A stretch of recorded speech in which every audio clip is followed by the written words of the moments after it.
Hello students, welcome to my online chemistry class. Students, पिछली class में हमने class 10th के चैप्टर 4 में कार्बन कंपाउंड की प्रॉपर्टीज़ के बारे में पढ़ा था। आज की क्लास में हम लोग पढ़ेंगे सम इम्पॉर्टेंट कार्बन कंपाउंड्स। कुछ जो है कार्बन कंपाउंड, उनके बारे में हम लोग जानेंगे, उनकी प्रॉपर्टी और उनके यूजेस क्या होते हैं, उन सबको आज हम इस क्लास में कवर अप करेंगे। स्टूडेंट्स, सबसे पहले बात करते हैं इथेनॉल की, यानी C2H5OH, जिसको हम लोग इथाइल अल्कोहल भी कहते हैं। It is a colourless liquid. Properties की बात करें तो ये कलरलेस लिक्विड होता है, जिसमें काफ़ी अच्छी स्मेल आती है और बर्निंग इसका टेस्ट होता है। It is soluble in water, पानी में ही घुल जाती है। इसके अलावा ये सोडियम के साथ रिएक्शन करके बनाती है। सोडियम ईथो ऑक्साइड और हाइड्रोजन गैस इसमें रिलीज़ होती है।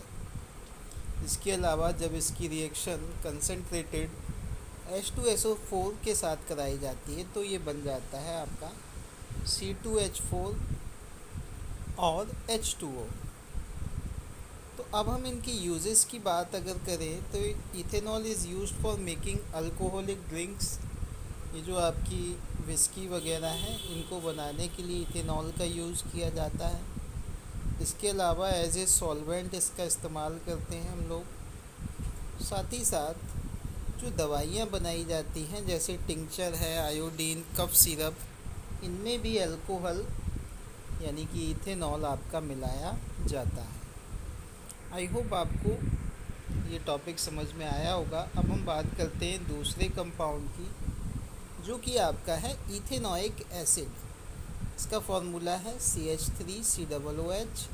इसको हम एसिटिक एसिड भी कहते हैं। एसिटिक एसिड जो आपका सिरका होता है वो एसिटिक एसिड ही होता है। आगे अगर हम बात करें इथेनोइक एसिड, इनकी प्रॉपर्टीज़ की बात करते हैं तो इथेनोइक एसिड आपका कलरलेस है। इसकी स्मेल हालांकि बुरी स्मेल इसमें से आती है। एंड सोर टेस्ट, और इसका टेस्ट खट्टा होता है। It is soluble in water, पानी में ये भी आपका मिक्स हो जाता है। साथ ही साथ ये जो हमारा विनेगर होता है, जो अचार में डाला जाता है, सिरका, इसमें 5 से 8% इथेनोइक एसिड मिलाई जाती है। इसके बाद बात करते हैं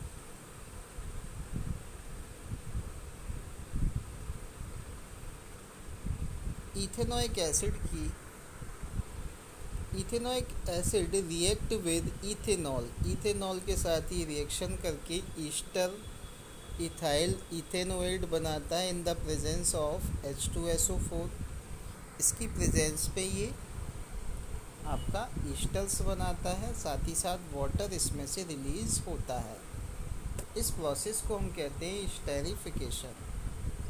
अब बात आती है सेपोनिफिकेशन की। जब ईस्टर आपका रिएक्ट करता है सोडियम हाइड्रोक्साइड सॉल्यूशन के साथ, तब क्या होता है स्टूडेंट्स, सोडियम सॉल्ट और कार्बोक्सिलिक एसिड का मिक्सचर हमें मिलता है। इसके अलावा अल्कोहल भी एज ए बाई प्रोडक्ट इसमें से निकलता है। इस रिएक्शन को हम लोग बोलते हैं सेपोनिफिकेशन। आई होप आपको ये समझ में आ रहे होंगे। सिंपल सी चीज़ें हैं। इथेनोइक एसिड की और भी प्रॉपर्टीज़ हैं, जैसे कि जब ये बेस के साथ रिएक्शन करते हैं तो ये सॉल्ट बनाते हैं और वाटर बनाते हैं। अगर इथेनोइक एसिड जो है कार्बोनेट और हाइड्रोजन कार्बोनेट के साथ अगर इनकी रिएक्शन कराई जाती है, तब भी ये सॉल्ट बनाते हैं, वाटर बनाते हैं और कार्बन डाइऑक्साइड इनमें से रिलीज़ होती है। आई होप आपको इथेनोइक एसिड की प्रॉपर्टीज़ समझ में आ गई होंगी। अब हम बात करते हैं और भी कार्बन कंपाउंड है, जैसे कि आपके सोप और डिटर्जेंट। इनका यूज़ आपको पता है। सोप का यूज़ आपका हम लोग अपना नहाने में, कपड़े धोने में, साफ़ करने में। तो ये जो सोप है आपका, इसका फॉर्मूले की अगर हम बात करें तो सोप का फॉर्मूला आपका होता है C17H35COONA। इसमें आप देखें 17 कार्बन मिलाकर जो है, इसको हम लोग सोडियम स्टीयरेट बोलते हैं, तब जाकर आपका सोप बनता है। स्ट्रक्चर की बात करें अगर सोप की, तो सोप का स्ट्रक्चर कुछ इस तरीके से होता है। इस फॉर्म में आपके 17 कार्बन और 35 हाइड्रोजन, फिर उसके बाद कार्बन, 2 ऑक्सीजन और सोडियम इसमें अटैच होता है। तो आप अगर बात करें, सोप मॉलिक्यूल हैज़ 2 पार्ट्स। साबुन में आप देखें यहाँ पर इसका स्ट्रक्चर अगर आप देखेंगे, इस स्ट्रक्चर को अगर आप देखते हैं तो इसके 2 पार्ट होते हैं इस स्ट्रक्चर के, जिसमें कि आप देखें एक पार्ट है आपका आयोनिक पार्ट जो कि वाटर को अट्रैक्ट करता है, और दूसरा पार्ट है वाटर रिपेलिंग, यानी कि जो वाटर से दूर भागता है। अगर बात की जाए, ये जो आपका हाइड्रोफोबिक पार्ट है, जो वाटर रिपेलिंग पार्ट है, ये फैट में यानी कि कपड़ों में जो ऑयल, ग्रीस वगैरह, ये जो हमारा पसीना है इसमें भी ऑयल का कुछ परसेंटेज होता है, तो ये क्या करता है, उसके साथ सॉल्यूबल हो जाता है। और अब जो आपका ये जो आयनिक पार्ट है जो वाटर को अट्रैक्ट करता है, ये आपका जो है ये इनसॉल्यूबल होता है ऑयल और ग्रीस में। अब अगर बात करें कि साबुन हमारा किस तरीके से वर्क करता है, तो साबुन जैसे ही कपड़े में घुलता है, साबुन जैसे ही वाटर में घुलता है, तो ये स्फेरिकल स्ट्रक्चर टाइप के बना लेता है, जिनको हम लोग मिसेल्स बोलते हैं। इस तरीके का कुछ स्ट्रक्चर बन जाता है, उसके जो स्फेयर होते हैं, तो ये आपका मिसिल फॉर्मेशन इसको बोला जाता है। सोप मॉलिक्यूल जो है रेडियली अरेंज होते हैं, जैसे कि हाइड्रोजन और कार्बन। इसके अलावा जो आयोनिक पार्ट है वो यहाँ पर किनारों पर अटैच होते हैं, सेंटर में आपके CH अटैच होते हैं, और बाहर की तरफ आपके आयोनिक पार्ट अटैच होते हैं, जैसे सोडियम वगैरह है।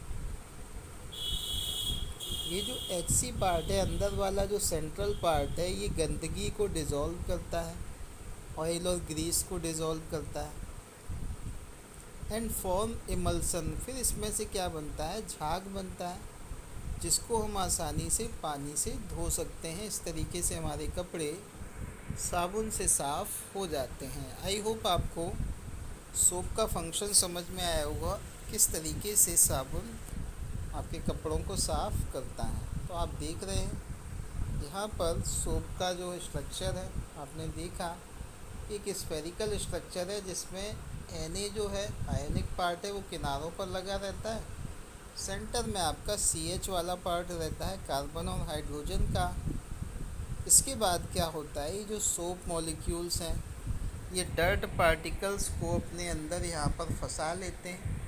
इसके बाद इसको पानी से आसानी से धुल दिया जाता है, जिससे हम साबुन की मदद से कपड़ों को साफ़ कर लेते हैं। अब अगर एक और कार्बन कंपाउंड की बात की जाए, तो सोप से ही रिलेटेड इनका भी फंक्शंस है।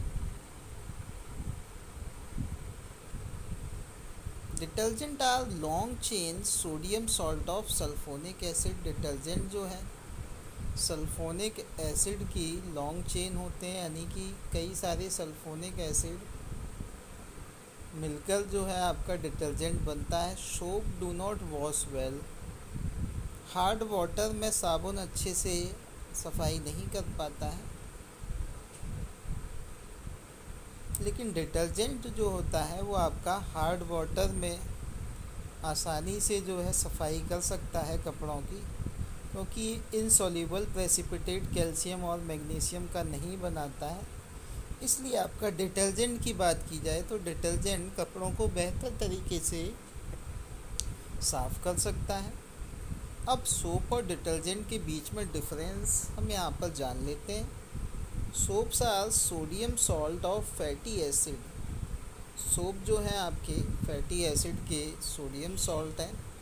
Soap clean well in soft water. साबुन जो है आपका सॉफ्ट वाटर में अच्छी सफाई करता है।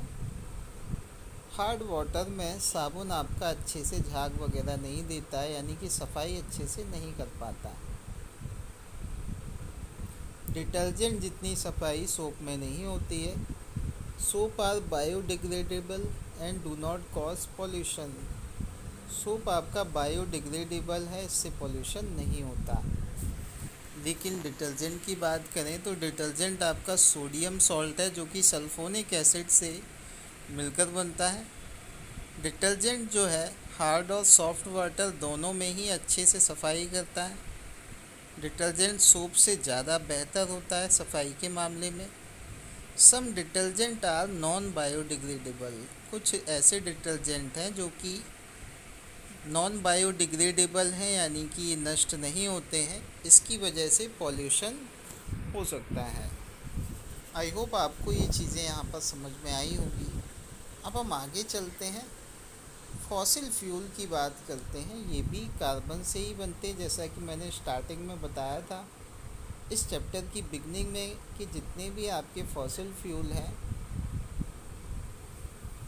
कोल, पेट्रोलियम, नेचुरल गैस, ये सारे ही आपके कार्बन की फॉर्म है, कार्बन कंपाउंड है। इन सब से जो है हम लोग इनका यूज़ एज ए फ्यूल करते हैं इंडस्ट्री में। हमारे जो व्हीकल्स हैं उनमें भी आपका पेट्रोलियम और नेचुरल गैस का यूज़ होता है। तो students, these were the important topic of this chapter. I hope आपको ये चैप्टर, इसके तीनों वीडियो अच्छे से समझ में आए होंगे। चलिए इसी के साथ इस वीडियो को एंड करते हैं और मिलते हैं अब नए चैप्टर के साथ नेक्स्ट क्लास में। Thank you, have a nice day.